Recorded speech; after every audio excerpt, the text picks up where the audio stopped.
Mastering physics with Brajesh Trivedi में आप सबों का बहुत बहुत स्वागत है। Heartiest welcome to all of you. Last class में हम लोगों ने कूलम्स लॉ की बात की थी।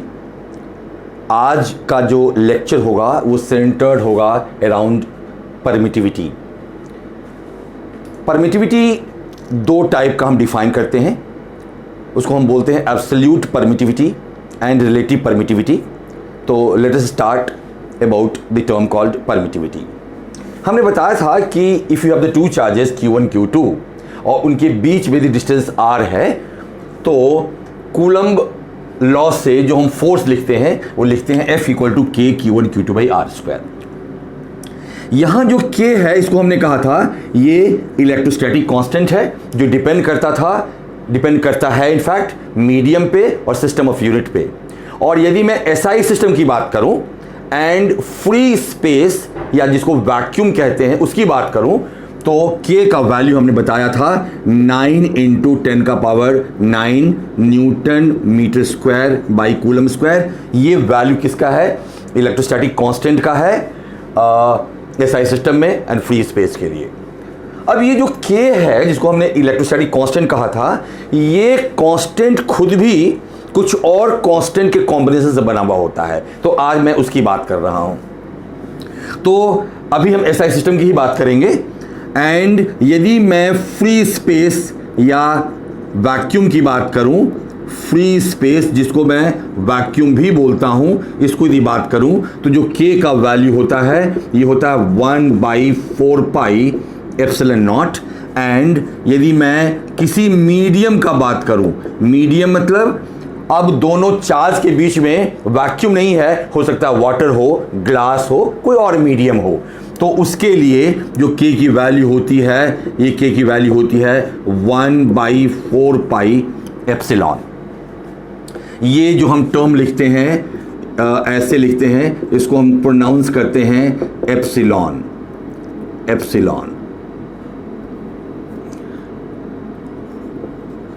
सो for vacuum K = 1/4πε0 and for medium K = 1/4πε। ये जो एप्सिलॉन है और ε0 है इसी को हम बोलते हैं परमिटिविटी। तो ε0 is the permittivity of free space and epsilon is the permittivity of medium. तो पहले मैं लिख लेता हूं यहां से मैं रब करके क्या बोलते हैं, ε0 को हम कहते हैं this is known as absolute permittivity of free space and epsilon को बोलते हैं this is absolute permittivity of medium. अब मैं परमिटिविटी की बात कर रहा हूं। परमिटिविटी बड़ा स्टूडेंट के लिए एक डराने वाला टर्म है, बड़ा इंटिमिडेट करता है, तो इसको हम समझते हैं पहले कि एक्चुअली क्या होता है। आप याद कीजिए क्लास 11th में आपने पढ़ा है कि कभी भी मास के आसपास का जो रीजन होता है वहां पे हम कहते हैं ग्रेविटेशनल फील्ड है। हमने क्या कहा, मान लो ये अर्थ है, इसका कुछ मास है एंड इसके आसपास का जो रीजन है हम कहते हैं वहां पे ग्रेविटेशनल फील्ड है। फील्ड है मतलब इस मास के रहने से, ध्यान देना बच्चे, ये अर्थ है, अर्थ के मास के कारण इसके आसपास का जो रीजन है उसकी प्रॉपर्टी मॉडिफाई हो जाती है। और मॉडिफाई हो जाने से क्या होता है कि इसके आसपास यदि कोई दूसरा मास m रखते हैं तो इस मास पे फोर्स लग जाता है। तो हम क्या कहते हैं कि अर्थ के चारों ओर का जो रीजन है वो मास के कारण मॉडिफाई हो जाता है और वहां पे ग्रेविटेशनल फील्ड आ जाता है। इस फील्ड में कोई भी यदि अदर मास आता है तो उस पर फोर्स लग जाता है। तो जैसे मास के कारण ग्रेविटेशनल फील्ड आती है जिसमें अदर मास पे फोर्स लग जाता है, वैसे ही किसी भी चार्ज के कारण इसके आसपास का जो रीजन है यहां पे भी फील्ड आ जाता है, जिस फील्ड को बोलते हैं इलेक्ट्रिक फील्ड। इसके बारे में डिटेल्ड हम बाद में बात करने वाले हैं। अभी मैं आपको सिर्फ बताना चाहता हूं कि कहीं भी यदि चार्ज होगा तो उसके आसपास का रीजन मॉडिफाई हो जाता है, जहां हम कहते हैं कि इलेक्ट्रिक फील्ड आ गया एंड यहाँ पे यदि कोई दूसरा कोई दूसरा चार्ज रखते हैं, मान लो ये Q1 है और यहाँ पे यदि Q2 रखते हैं, तो Q1 का जो इलेक्ट्रिक फील्ड है वो Q2 पे फोर्स लगा देता है। कहने का मतलब है Q1 Q2 में जो कूलम का फोर्स लगता है, जिसको आप Q1 Q2 पे R से डिफाइन करते हैं, वो फोर्स कैसे आता है? तो एक चार्ज का एक अपना फील्ड है, इलेक्ट्रिक फील्ड, उस फील्ड में जब दूसरा चार्ज Q2 आ जाता है तो उसमें फोर्स लग जाता है। या आप यूँ कहिए कि Q2 चार्ज के कारण इसका अपना फील्ड होगा जहाँ पे Q1 पे फोर्स लग जाएगा।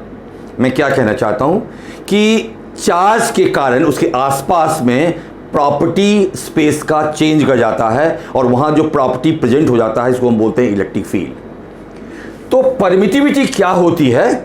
यदि इन दो चार्ज के बीच में यदि फ्री स्पेस है, वैक्यूम है, तो यहाँ जो फील्ड होती है वो मैक्सिमम होती है एंड जो फोर्स लगता है वो मैक्सिमम होता है।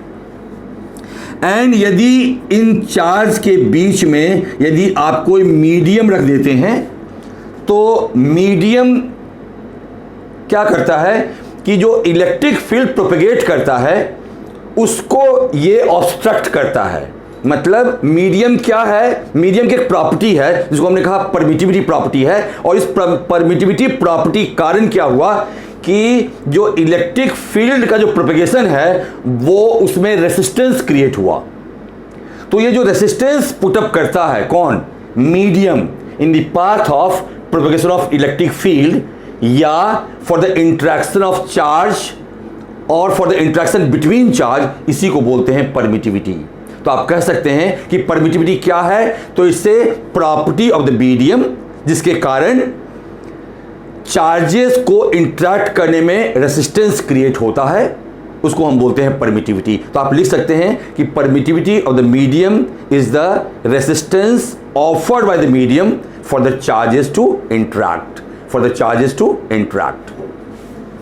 तो जिसकी परमिटिविटी ज्यादा होगी वो रेसिस्टेंस ज्यादा देगा, फोर्स कम हो जाएगा। जिसकी परमिटिविटी कम होगी वो रेसिस्टेंस कम देगा, वहां फोर्स ज्यादा हो जाएगा। तो ध्यान दीजिएगा कि जो परमिटिविटी जो एप्सिलॉन नॉट है फ्री स्पेस का या वैक्यूम का, ये सबसे कम होता है, इसलिए जो फोर्स होता है बिटवीन द टू चार्जेस वो मैक्सिमम होता है किसमें? फ्री स्पेस में। और यदि कोई और मीडियम ले आते हैं तो फोर्स की वैल्यू घट जाती है। क्यों घट जाती है? बिकॉज जो absolute permittivity of the medium होता है उसकी वैल्यू एप्सिलॉन नॉट से बढ़ जाती है, तो ये ज़्यादा रेसिस्टेंस ऑफर करता है। तो मैंने एक्चुअली आपको क्या बताया नटसेल में? हमने ये बताया कि जब भी दो चार्ज है, और यहाँ पे देखते हैं, जब भी दो चार्ज आपके पास है Q1 एंड Q2 और डिस्टेंस R है, तो इसके बीच में यदि मीडियम मतलब फ्री स्पेस है, तो जो फोर्स की वैल्यू होगी ये होगी 1/4 pi epsilon naught Q1 Q2 by R square. And for any medium, यदि कोई मीडियम होगा तो जो फोर्स की वैल्यू होगी ये होगी 1/4 pi epsilon Q1 Q2 by R square. यहाँ पे ध्यान दीजिएगा एप्सिलॉन नॉट है absolute permittivity of free space, जिसकी वैल्यू सबसे कम होती है। ये रेसिस्टेंस सबसे कम पुटअप करता है for the charges to interact. And जब कोई मीडियम होता है तो परमिटिविटी एप्सिलॉन हो जाता है, एप्सिलॉन की वैल्यू एप्सिलॉन नॉट से ज़्यादा होता है, इसलिए फोर्स की वैल्यू कम हो जाती है। यदि मैं एप्सिलॉन नॉट का वैल्यू आपको दूं, यदि आप यहाँ पे देख रहे हो कि 1/4 पाई एप्सिलॉन नॉट का हमने वैल्यू बताई थी आपको 9 × 10⁹ newton metre square by coulomb square. यहाँ से यदि एप्सिलॉन नॉट की वैल्यू कैलकुलेट करेंगे तो it comes out be approximately 8.85 × 10⁻12। और आप देख सकते हैं कि एप्सिलॉन नॉट का जो यूनिट होता है वो के यूनिट का जस्ट इनवर्स होता है। इसका मतलब है यदि के का unit newton metre square by coulomb square है तो आप लिख सकते हैं इसका unit coulomb square by newton metre square है। तो ये वैल्यू किसकी हो गई? एप्सिलॉन नॉट की वैल्यू होगी। बच्चे ध्यान दीजिएगा, ये वैल्यू आपको याद रखना इम्पॉर्टेंट है। ये सब वैल्यू आपको याद रखना चाहिए, बिकॉज टाइम टू टाइम आपको इसका यूज होता रहेगा, तो प्लीज़ ध्यान दीजिएगा। तो हमने कहा कि एब्सोल्यूट परमिटिविटी या इन जनरल परमिटिविटी क्या हुआ? तो ये एक प्रॉपर्टी है मीडियम का जो रेसिस्ट करता है for the charges to interact. इसकी वैल्यू मिनिमम होती है फ्री स्पेस में एंड मैक्सिमम मिनिमम होती है फ्री स्पेस में, इसलिए फोर्स मैक्सिमम हो जाता है। एंड किसी और मीडियम में इसकी वैल्यू एप्सिलॉन की वैल्यू ज़्यादा हो जाती है। अब यहाँ पे हम टर्म डिफाइन करेंगे जिसको हम बोलते हैं रिलेटिव परमिटिविटी। क्या बोलते हैं? Relative permittivity. किसका? मीडियम का। So relative permittivity of the medium, इसको डिनोट करते हैं एप्सिलॉन आर से। Relative permittivity of the medium, किसी भी मीडियम का रिलेटिव परमिटिविटी हम डिफाइन करते हैं absolute permittivity of the medium divided by absolute permittivity of free space. So epsilon R is equal to epsilon by epsilon naught, जहां पे epsilon क्या है बच्चे? This is absolute permittivity of medium and epsilon naught क्या है? Absolute permittivity of free space. And इसकी value 1 से ज़्यादा होती है, इसका मतलब है जो एप्सिलॉन है वो epsilon naught into epsilon R है। इसका मतलब है एप्सिलॉन का वैल्यू ऑलवेज एप्सिलॉन नॉट से ज़्यादा होगा, और यही रीज़न है कि मीडियम में फोर्स ऑलवेज ज़्यादा होता है in comparison to the force between the charges in free space. Free space में जितना फोर्स लगता है मीडियम में उससे फोर्स कम हो जाता है, बिकॉज मीडियम की परमिटिविटी ज़्यादा है in comparison to absolute permittivity of free space. यहाँ पे एक पॉइंट और बताना चाहूँगा, ये जो एप्सिलॉन आर है, इसके लिए एक और टर्म है जिसको बोलते हैं डाइलेक्ट्रिक कांस्टेंट। इसको हम बोलते हैं डाइलेक्ट्रिक कांस्टेंट। एक्चुअली इसके बारे में डिटेल्ड हम लोग पढ़ेंगे जब हम कैपेसिटर टॉपिक की बात करेंगे। अभी आप ये मान लीजिए कि जिसको हमने रिलेटिव परमिटिविटी बताई उसका एक और नाम है डाइलेक्ट्रिक कांस्टेंट। इसका मतलब ये हुआ कि एप्सिलॉन आर बोलो या के बोलो, दोनों सेम है। के मतलब ध्यान दीजिएगा, ये कैपिटल के हमने लिखा है, ये इलेक्ट्रोस्टैटिक कांस्टेंट नहीं है बच्चे, ये डाइलेक्ट्रिक कांस्टेंट है। और इसकी वैल्यू ऑलमोस्ट 1 होती है फॉर एयर के लिए। तो एयर के लिए यदि इसकी वैल्यू 1 हो जाती है तो एयर में यदि 2 चार्ज रखे हुए हैं तो फोर्स निकालते समय एप्सिलॉन की जगह एप्सिलॉन नॉट ही लिखते हैं। एंड इसकी वैल्यू हो जाती है इन्फिनाइट फॉर कंडक्टर के लिए। तो कंडक्टर के लिए वैल्यू इन्फिनाइट हो जाती है, ये वैल्यू आपको याद रखना चाहिए। तो हमने डिफाइन किया 2 term, absolute permittivity and relative permittivity. अब देखिए फोर्स की वैल्यू हम कैसे निकालते हैं on the basis of permittivity. ये मैं मिटा रहा हूं।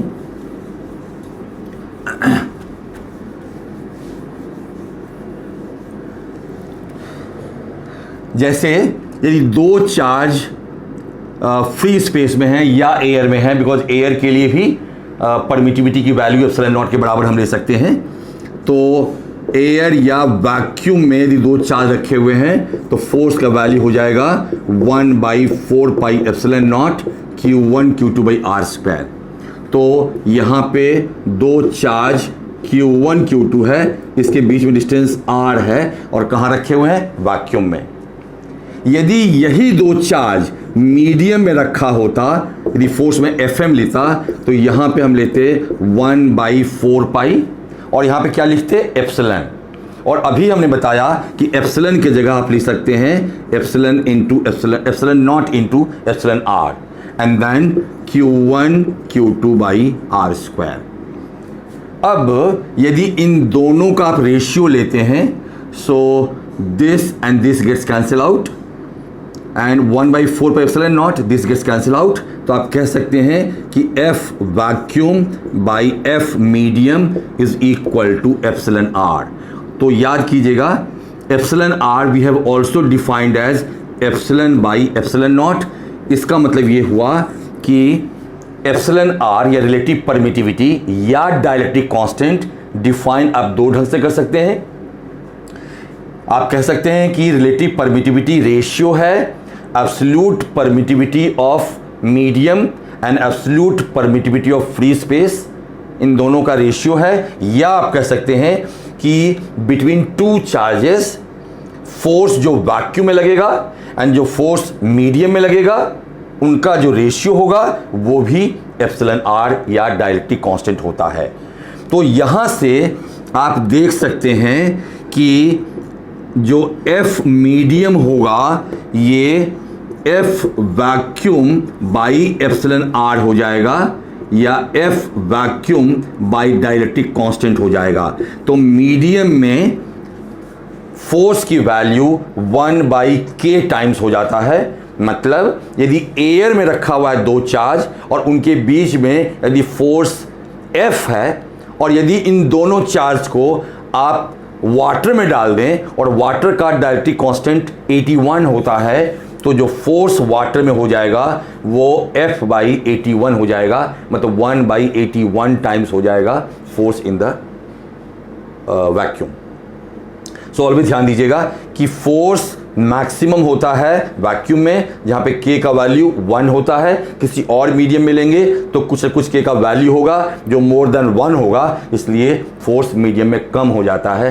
जैसे मैंने आप एग्जांपल दिया वाटर में ये k का वैल्यू 81 है तो ये 1/81 टाइम्स फोर्स इन वैक्यूम हो गया। यदि आप इसको ग्लास में लेते हैं तो ग्लास का डाइलेक्ट्रिक कांस्टेंट 6 होता है, तो force between the two charges placed in glass medium will be equal to force between the two charges at the same separation in vacuum divided by dielectric constant, मतलब 6। तो जो air में force होगा उसमें यदि 6 से डिवाइड कर देते हैं तो आपको मिलेगा force in medium that is in glass. तो ये एक पॉइंट बताना था। Now the last point which I want to discuss here, आप ध्यान दीजिएगा, we have the two charges Q1 and Q2 और इनके बीच में R डिस्टेंस है और ये कहाँ रखे हुए हैं, ये फ्री स्पेस में है। इनके बीच जो फोर्स लगेगा, यदि मैं इसको F1 बोलूँ तो F1 का वैल्यू क्या होगा, ये होगा 1/4 pi epsilon naught and then you have Q1 Q2 by R²। अब मैंने क्या किया, सेम चार्जेस Q1 Q2 हैं एंड इनके बीच में डिस्टेंस चेंज कर दिया D और D कर दिया और ये मीडियम में हमने रख दिया, कोई मीडियम में रख दिया। तो जो फोर्स लगेगा मीडियम में उसको यदि मैं F2 कहता हूं तो ये हो जाएगा 1/4 pi epsilon naught Q1 Q2 by D²। Sorry यहाँ पे epsilon naught into epsilon R होगा बिकॉज ये मीडियम में है। ध्यान दीजिएगा ये कौन सा केस है, फ्री स्पेस में, और ये कौन सा केस है, मीडियम में। यदि आप इमेजिन करें कि R डिस्टेंस पे जो फ्री स्पेस में फोर्स है वही फोर्स D डिस्टेंस में उन चार्जेस के बीच में मीडियम में होता है, मतलब F1 इक्वल टू F2 होता है। मैं रिपीट कर रहा हूं, मैं यहां पे इमेजिन कर रहा हूं कि F1 और F2 इक्वल हैं। तो F1 क्या है, force between Q1 Q2 in free space at distance R and F2 force medium में है, तो force between Q1 Q2 in the medium at distance D apart. ये दोनों फोर्स इक्वल हैं, मतलब यदि F1 इक्वल टू F2 है तो मैं कह सकता हूं कि 1/4 pi epsilon naught Q1 Q2 by R² is equal to 1/4 pi epsilon naught into epsilon R Q1 Q2 by D²। So this and this gets cancel out and Q1 Q2 gets cancelled out 1/4 पे epsilon not cancel हुआ बच्चे, तो यहाँ क्या बच रहा है, यहाँ बच रहा है R square is equal to epsilon R D square. इसका मतलब क्या हुआ कि R is equal to root epsilon R into D. इसका मतलब है यदि डी डिस्टेंस मीडियम में है तो उसका इक्विवेलेंट डिस्टेंस एयर में, सॉरी डी डिस्टेंस यदि मीडियम में है तो उसका इक्विवेलेंट डिस्टेंस फ्री स्पेस में क्या होगा, root epsilon R into D होगा। तो फाइनली यहाँ पे लिख लीजिएगा, फाइनली इसको मैं रब कर रहा हूँ। फाइनली आप क्या लिखोगे, आप लिखोगे कि D distance in medium is equivalent to